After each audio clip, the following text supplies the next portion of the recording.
शुरू अल्लाह के नाम से जो बड़ा मेहरबान निहायत रहम वाला है। अस्सलाम वालेकुम मेरी प्यारी यूट्यूब फैमिली, कैसे हैं आप? I hope doing well. मैं हूं आपकी दोस्त Rashida Umar and you're watching Low flame.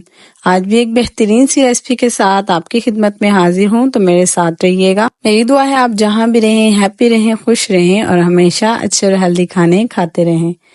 हमारे यहाँ जब भी किसी की दावत की जाती है या किसी को खाने पे बुलाया जाता है तो कबाब वगैरह लाजमी बनाए जाते हैं, जिसको के हमारी दावत की शान और शौकत समझा जाता है।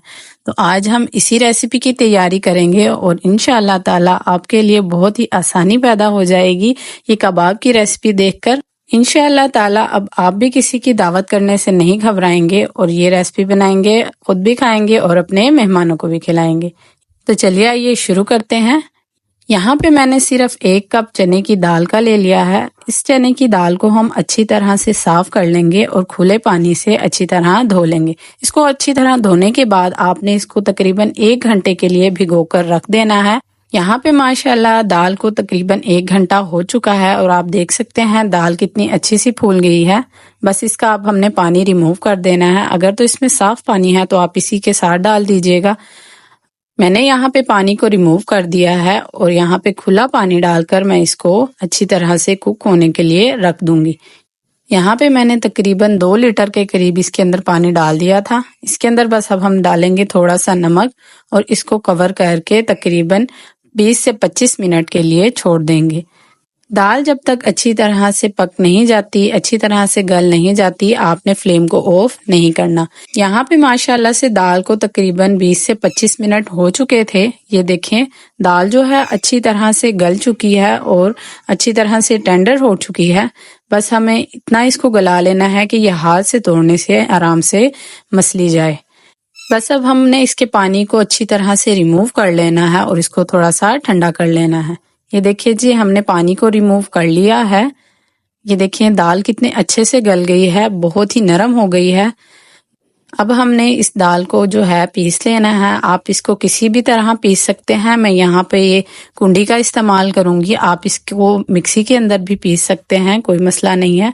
लेकिन दाल बहुत अच्छे से गल गई थी तो इसको हम थोड़ा सा ही कुंडी में पीसेंगे तो ये आराम से मैश हो जाएगी। ये देखिए कितने अच्छे से मैश हो गई है। बस जी आपने इसको अच्छे से मैश कर लेना है किसी भी तरह। ये देखिए दाल कितनी नरम और मुलायम हो गई है। बस आपने इसको इतना मैश कर लेना है कि ये इस तरह की हो जाए। बस अब हमने इसको कुंडी में से निकाल लेना है और एक बाउल के अंदर शिफ्ट कर लेना है। ये रेसिपी बहुत ही मजेदार बनती है, बहुत ही आसान और झटपट है। तो अगर रेसिपी आपको पसंद आ रही हो तो लाइक जरूर कर दीजिएगा और चैनल को सब्सक्राइब करना मत भूलिएगा और कमेंट सेक्शन में अपनी राय का इजहार जरूर कीजिए कि रेसिपी आपको कैसी लगी। बस जी अब हमने इसको बोल के अंदर शिफ्ट कर लिया था। अब इसके अंदर हम इस सारे मसाला जार डाल लेंगे, जिसमें मैंने सबसे पहले प्याज लिया है। प्याज को आपने अच्छी तरह से निचोड़ लेना है ताकि इसका पानी जो है वो अच्छे से रिमूव हो जाए। उसके बाद मैंने इसके अंदर चॉप हुई हुई हरी मिर्च ली है और थोड़ी सी मैंने क्यूब में कटी हुई शिमला मिर्च लिया है। शिमला मिर्च से बहुत अच्छा टेस्ट आएगा। इसको आप स्किप भी कर सकते हैं अगर आपको नहीं पसंद। जी हाँ, उसके बाद मैंने इसके अंदर कुटी हुई लाल मिर्च डाली है 1 टेबल स्पून ही हम इसके अंदर पिसी हुई लाल मिर्च डालेंगे और 1/2 टेबल स्पून मैंने इसके अंदर जीरा डाला है और 1 टेबल स्पून चाट मसाला। यहाँ पे 1 टेबल स्पून मैंने पेपरिका पाउडर डाला है और 1/2 टेबल स्पून मैं चिकन पाउडर डालूंगी। 1 टीस्पून मैंने अदरक का पाउडर डाला है। आप पिसा हुआ अदरक भी डाल सकते हैं और इसमें लास्ट में मैं डालूंगी oregano. Last but not the least, last में हमने इसके अंदर डाल दिया था नमक। यहाँ नमक आप अपने टेस्ट के अकॉर्डिंग डालिएगा। ये तमाम चीजें डालने के बाद बस इसको हमने अच्छी तरह से कर लेना है मिक्स। ये देखिए यहाँ पे अच्छी तरह से मिक्स हो गया है। इसके अंदर आप 1 टेबल स्पून ऑयल का भी डाल लीजिएगा। इन तमाम चीजों को मिक्स करने के बाद इसके अंदर हम डाल लेंगे कॉर्नफ्लावर। कॉर्नफ्लावर से बहुत अच्छी बाइंडिंग आएगी। कॉर्नफ्लावर डाल के भी अब इसको हम कर लेंगे अच्छी तरह से मिक्स। जो हमारा मिक्सचर है वो रेडी हो चुका है। तो चलिए आइए बस अब हम अपने दूसरे स्टेप की तरफ चलते हैं। यहाँ पे हमने इनके बना लेने हैं अच्छे से कबाब। कबाब बनाने के लिए यहाँ पे मैं एक पेंसिल की मदद लूंगी। ये देखिए यहाँ पे हम थोड़ा सा मिक्सचर लेंगे, उसको अच्छी तरह से हाथ पे फैला लेंगे इस तरह से उसके ऊपर पेंसिल को रख के हमने कबाब की शेप बना लेनी है। ये देखिए इस तरह से आप टैप करते जाइए और तमाम कबाब बनाते जाइए। कबाब की शेप आपको जितनी पसंद हो आप उसके मुताबिक बना सकते हैं। अगर आपको बड़े चाहिए तो आप बड़े साइज के बना सकते हैं, अदरवाइज मैं इस साइज के कबाब बना रही हूँ। जैसे आपको पसंद हो आप उस साइज के कबाब बना सकते हैं। माशाल्लाह से 1 कप दाल से देखिए हमने ढेर सारे कबाब बनाकर रेडी कर लिए हैं, बहुत ही आसान और झटपट से। तो आप इस रेसिपी को ज़रूर ट्राई कीजिएगा और कमेंट सेक्शन में अपनी राय का इजहार ज़रूर कीजिएगा कि आपको मेरी रेसिपी कैसी लगी।